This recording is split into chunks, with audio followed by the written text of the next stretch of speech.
Hello, I'm Ricky. And I'm Joe, and this is Season 5, Episode 10 of the Beer and Broadband Podcast. We were gone for a little while, and we're back. We should be posting this episode on September 26th, 2022. All things willing, and I don't forget to do it. And today, we're going to talk about some of the stuff we've been doing during our break, going to Self and meeting some of our buddies, Rob and Logan and all those guys. Talking about our Steam Deck experience and a little bit about retro gaming on the Steam Deck.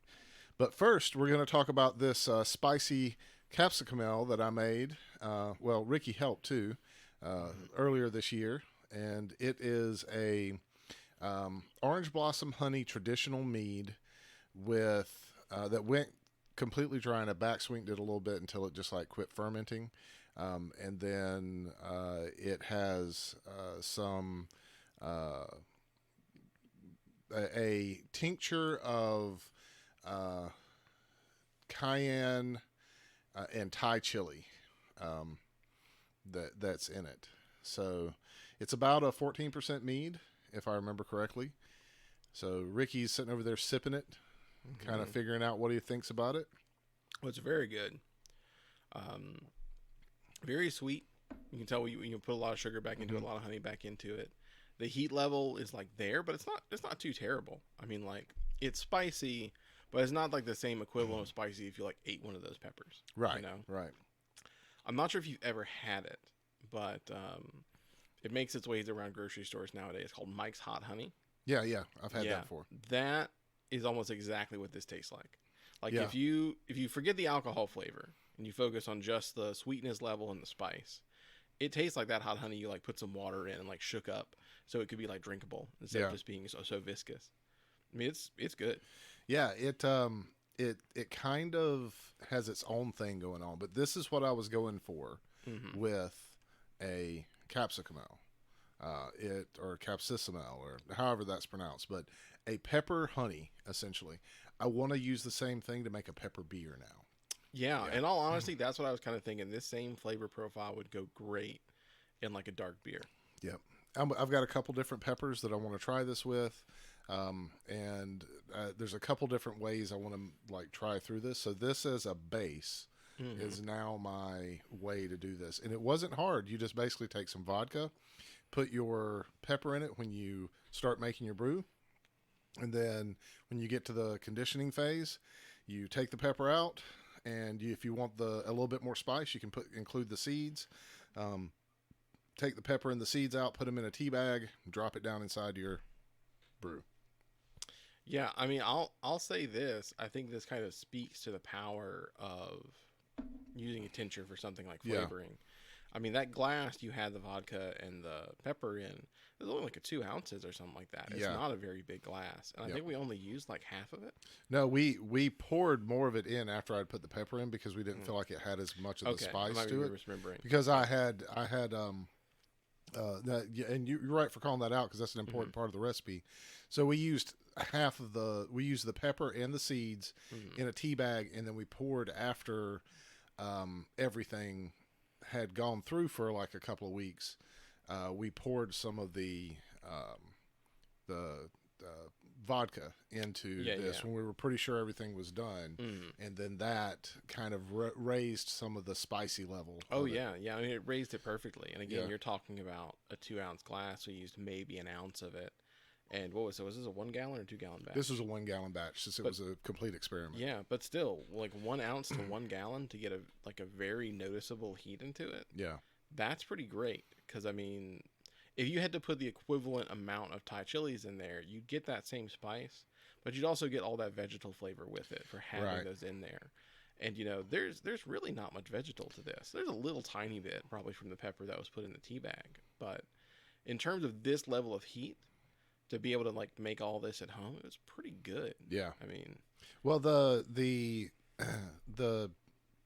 there was no vegetal flavor imparted by the pepper. All the vegetal flavor is kind of in the vodka now. And so when you have the vodka by itself, and I thought about bringing the vodka up here and like us having a little bit of it because I still have some downstairs. When you bring the vodka like to the party on its own, it is very vegetal. Now it cuts down the vegetalness if you, add something to it. Like if you put it in a cocktail or something. I added it to some whiskey at one point to see what it would do, and you just need like a drop. You don't need much. It's very hot because we did try it by itself when we were brewing this. It was it was hot.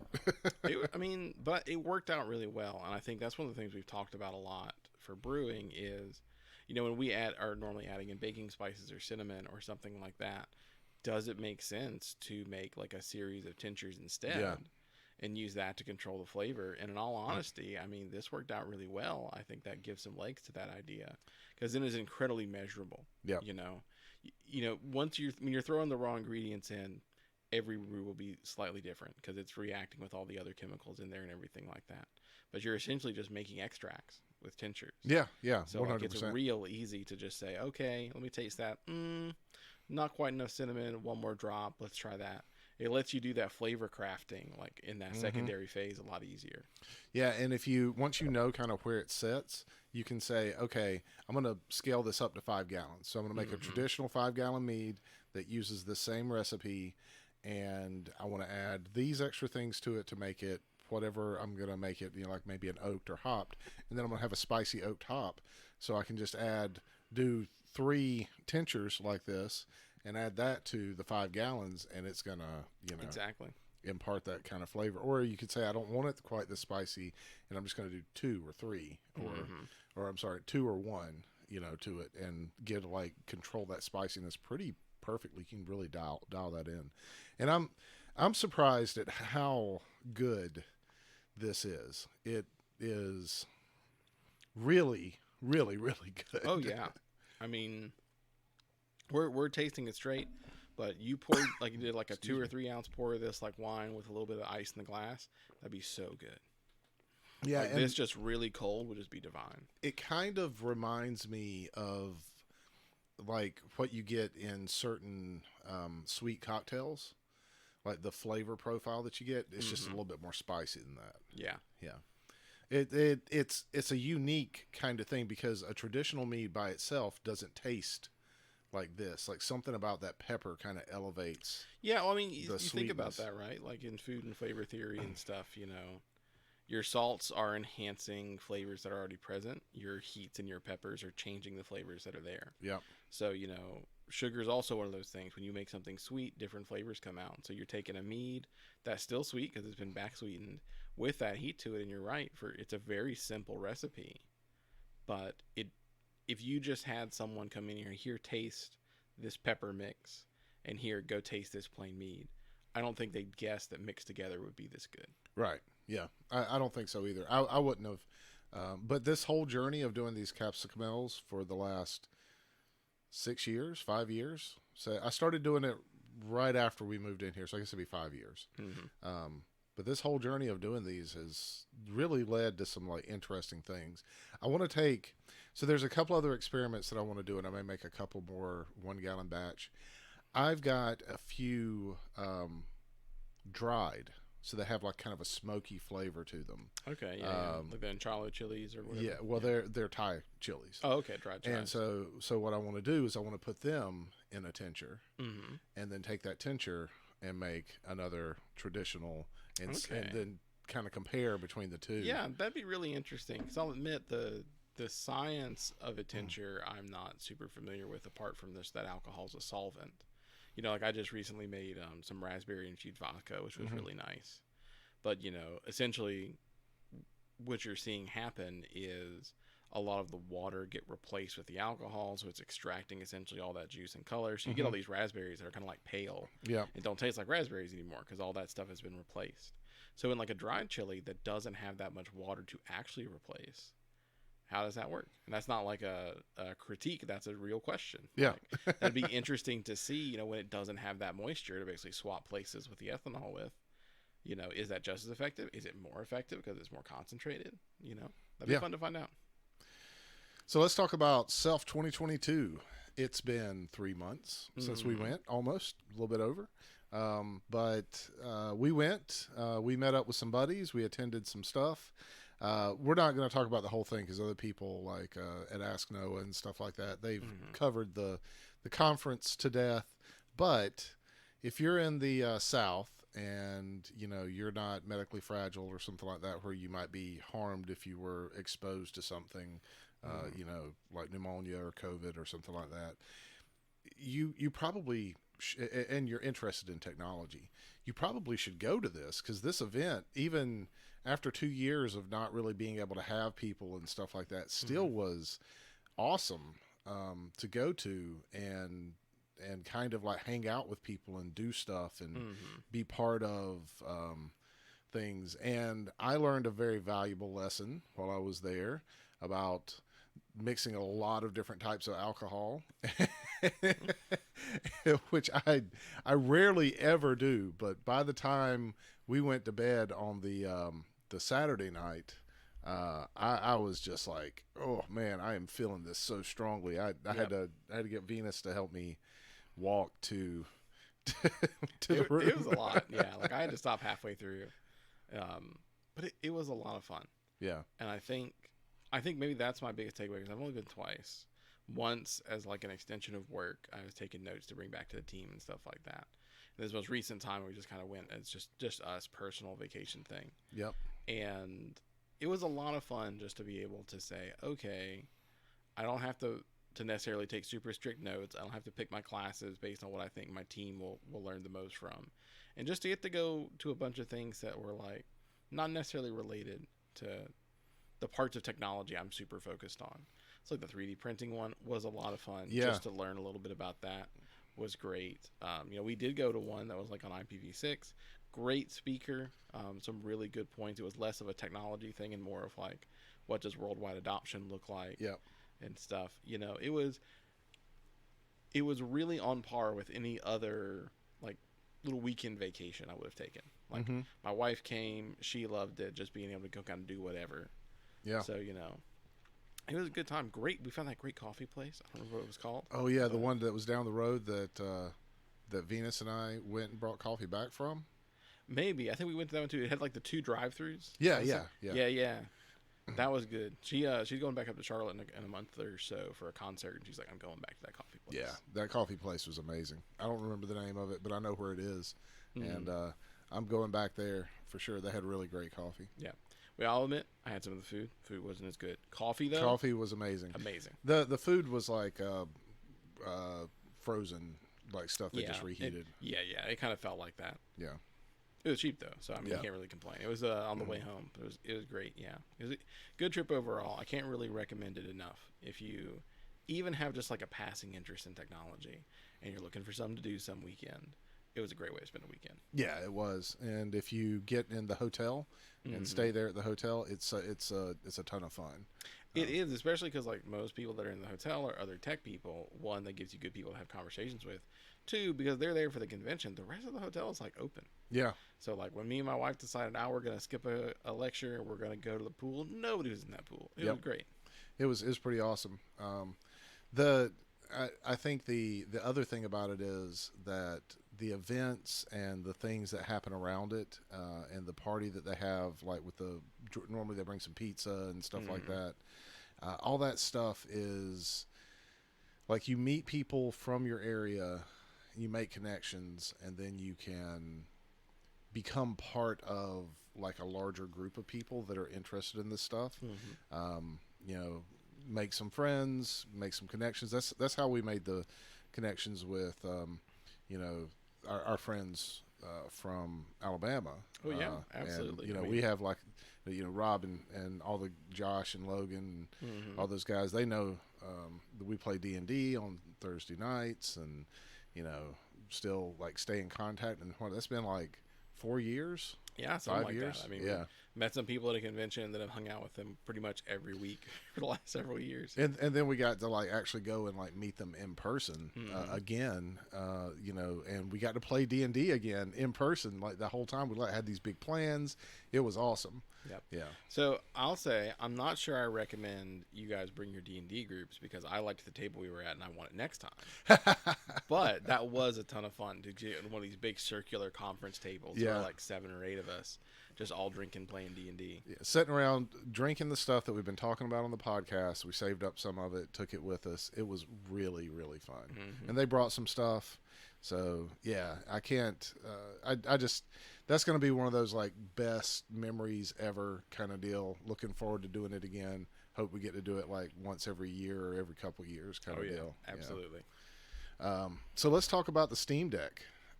Everybody else has covered this. There's been tons of information that's out there. There are channels that have sprung up that are all about people talking about the Steam Deck. So we're not trying to cover that ground, but we're just trying to talk about our experiences because within the last like a month and a half, both of us have gotten our Steam Decks. Yours was primarily for your wife to be able to like do like bed and couch gaming, right? Yeah. And mine is mine. So mine is to tinker and play with. And since it's running, essentially like an arch derivative on it, I like the being able to set it up with a Bluetooth keyboard and then go in and add extra functionality and stuff like that to it. So give me your impression of the Steam Deck overall. Yeah, I mean, as far as the games I've played with it, they've all performed really well. It's a great form factor for it, playing a lot of like Vampire Survivors, stuff like that. It's a little bit bigger than a Switch, but it's not cumbersome. Yeah. So like screen feels good size, controls work really well. Big fan of that. I think my one critique of it will be, and it's not my personal critiques, is my observations, that I think it hasn't quite nailed mobile gaming as well as the Switch has. Because I've noticed my wife, when she has a choice between do I play this on the Switch, do I play this on the Steam Deck, she's still migrating towards the Switch. But in terms of like, you've got a PC game that normally you would have to like carry around a large gaming laptop or sit down in like a desktop gaming sort of scenario, it handles those games great and brings that library to like mobile gaming. So there's just like a couple games that now it's kind of cooled down. My sunroom is not 90 degrees anymore. We just sit outside and we just play games. Yeah. And that's such a comfy feeling. And I think that's the thing, for mobile gaming that appeals to me the most. Because I don't really, travel a lot or do any of those things. So like, I'm going to need to take my games 200 miles away from my house. But the idea that I just be like, hey, you know what? I want to play a game, but I also just want to be in bed. Or I just want to, walk to the park and play outside for a little bit. To do that with the big, like, AAA games I generally play, like, Bethesda games, these big RPGs, stuff like that. It's a lot of fun. Yeah, I agree. I think, so your wife, like, half my size, right? I have a problem with the Switch that after a little while my hands start cramping up because it's so much smaller. Yeah, I can see that. Same thing with the PS Vita. I can only play on those that it either has to be like a simple game where I'm not trying to like, use all of the functionality of the PS Vita. People can't see it, but I'm like making the like claw hand that I do around. But with the Steam Deck, it's a more natural grip. Like I hold it like this. And because my hands are so big, it just fits comfortably. So I think that is a valid criticism of anything. And most people who are smaller than me are also the same people who write the reviews for these things. But I think that I have chosen to not play games on the Switch that I have, because I have Hades on both, and I have Spiritfarer on both, and I have another one that I like to play in it, and it's just escaping my mind at the moment. But I have those games on both. I prefer to play them on the Steam Deck. Gotcha. Yeah, okay. Because it feels just so much more better. Comfortable to play. Yeah, and the comfort level of it is better. But I think it's because I'm a big guy. Broad shoulders. My arms naturally want to be further apart. My hands are bigger, and that makes it easier for me to, manage something like that. So if I had to choose between taking the Steam Deck and taking my Switch, I'd take my Steam Deck. Where someone else might say, well, I'm going to take the Vita or the Switch. I mean, I took my Vita to self because my Switch, I had all the games that I wanted to play were on the Vita. I could pop it out like in the middle of something because I was just playing like a couple of PlayStation games. So between the Mii U Mini and the Vita, I was set, for whatever I wanted to play. Well, I guess I had the Retroid Pocket 2 also there. But I brought that just to kind of like, hey, everybody look at this and tell me what you think about it, right? Which I like that one too. But all those have the same problem of my hands are so big that I can only play them for an hour maybe, and then yeah, I mean, especially the Retro Pocket. I mean, that's already a small device even for me. Exactly. So I enjoy them. They're great. They're awesome to carry around like on a plane. The Steam Deck's not so great. Like that size wouldn't be so great on a plane. The Switch also suffers from the same problem for someone like me. Being cramped up, like in a plane like this is rough. So, that just makes it even more problematic for a larger person to use a small device like that. So like something like the Mii Mini works perfect. Retroid Pocket 2 Plus works perfect for that sort of situation. Phone gaming, things like that. But once you get like to anything like couch play or sitting in an armchair or, like going on that walk and then sitting down at a bench and pulling it out to play or something like that, this thing just super shines in those moments for larger people, I think. And the performance is really great, like you said. Oh yeah, it is. I mean, the battery life can be a little bit low, but at the same time, as someone who doesn't really like travel, I gotta be in a car for 8 hours. It's great. I mean, it lasts about 3 hours on the games that I play, and I'm not gonna sit outside of the park for 3 hours. No. I get sunburned. I go to play for like an hour and then walk back home. Yeah. So, have you tried any retro gaming on it? Have you set yours up to do any like PlayStation or? Not through like emulators. I've played some older titles that are on Steam. Okay. But since my wife is predominantly plays it, I haven't gotten in and mucked around with it too much. Let me tell you about our Lord and Savior Retrodeck then. Okay. All right. I mean, I've heard great things. Like, I know it can do it. I'm just waiting to get my wife on board. All right. So everything up to, the Switch, it plays competently. So you can emulate pretty much any generation of anything that you want to that is up to like the Switch hardware level. Now there's some problems with like PlayStation 3 and other things like that, but Wii U, Switch, SNES, GameCube, man, all that stuff just works pretty well. It works well enough that it works as well as I remember it working when I was you go. Playing the stuff like on like the TV set and stuff like that. And as you can see, like I've even busted out my PlayStation 2 to compare performance and stuff like that. I actually think that the Steam Deck plays a little bit better than the PS2 did. Yeah, I mean probably so because I mean your big thing in emulation is efficiency, right? Right. So like even if your emulator is not as efficient as the original hardware, I mean, you got a decade of hardware advancements on it. Yep. Doesn't matter if it's, 20% less efficient if you've got 5 times the RAM, things like that. Well, so there's things like that. And then the emulators are set up like in certain ways to be able to take advantage of those things. So they're really honing in on that craft.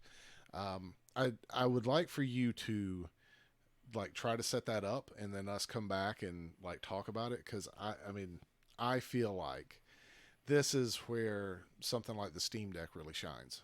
Terabyte, and if you got the 512 gig, 1.5 terabytes of space.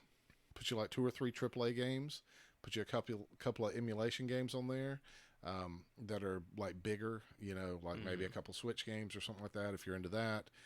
And legally obtained ones. Not promoting like somebody does something illegal, but you can take the Switch game that you've bought and plug it into your Switch, and if you've got a Switch that you can jailbreak, then you can back that ROM up.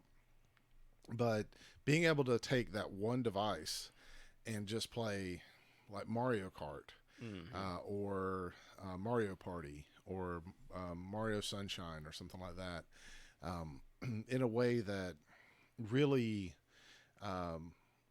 exemplifies the original way that you would play that, and you have all the customizability of the buttons and everything like that, so that you can, because you've got the back buttons on it, you can have like your Z button and all that other stuff.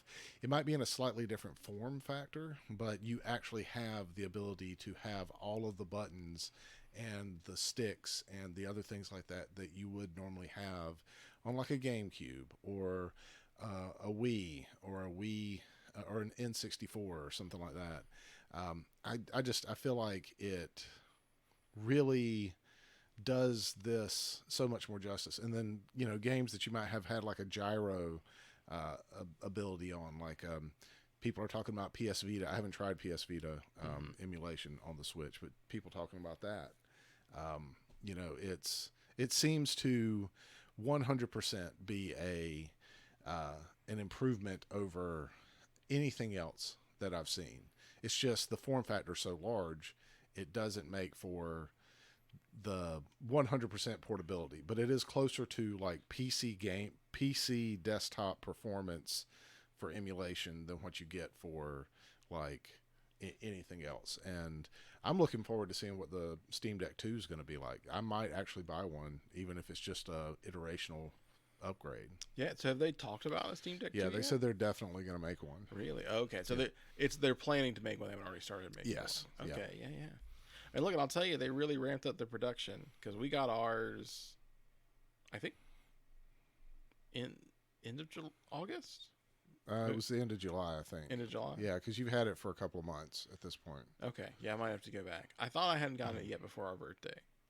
Because I thought it did. Oh, actually, you know what? No. Yeah, it was very early August. Yeah. Because it was supposed to arrive on my birthday. I was like, oh, look, it's like a gift for you too, to my wife. But then it didn't get here until like the 5th or the 6th. Oh, okay. But shortly after we started playing, so it would have been middle of August, Alice's friend jumped on board. Was like, yeah, I want one too. And she got her shipping email yesterday. Oh, that's awesome. So they turned that around in like a month and a half. Yeah, or there's people who are canceling it because there's other things that are out there. Nothing quite at that price point though that works at the same level. So yeah, I think for what I paid $700 between the the taxes and everything, and then I already had a 1 terabyte micro SD card. So you're talking about $800. The closest competitor in performance is either right at the same cost. So you're talking about some of the cheaper like what's the companies that are out there, but they're generally Android based. They're not like a Linux based thing. And then you have the big expensive ones like the Ambernick that are just not nearly as powerful, that Win 6000 or whatever they came out with. The Odin, that's what I was thinking of. And then you have like the One Players and the Ioneos and stuff like that. And even though they've got some stuff that can kind of be around the same price point, once you like actually get something that's got the same amount of storage or roughly the same amount of performance, it's almost twice as much as the Steam Deck. Yeah, I mean, I don't know how much profit margin they're making on the Steam Deck, but they really poured a lot of quality into it. Because as you said, by the time you kind of upgrade it, it's about $800. Mm-hmm. It performs way better than an $800 gaming laptop. Right. And it's more portable. Yep. So like, you'd have to spend an extra like $400 or $500 to get the equivalent performance out of a more traditional mobile gaming setup on like a gaming laptop or something like that. Yeah. And there's not much reason. I guess you could say if I got a gaming laptop, I can do other things other than gaming, and that's true. Install your productivity applications and stuff like that if you want it for like work and gaming. But like if you're just in it for the gaming, I mean, that's a hard sell nowadays. Yeah. I'm not sure I'd be on board with buying a gaming laptop if I had the Steam Deck readily available to me. Yeah. Well, I think that does it for this episode, though. Yeah, I think so. Good way to end. I wouldn't buy a gaming laptop if I readily had the Steam Deck available to me. Yeah, look, it's true. Look, there's my endorsement. Put it in the reviews. Ricky says, buy Stars the Steam on Deck. Top. Yeah, so anyways, thanks for listening. This has been Season 5, Episode 10 of the Beer and Broadband Podcast. Slated to come out on September 26, 2022. And we'll catch you next time.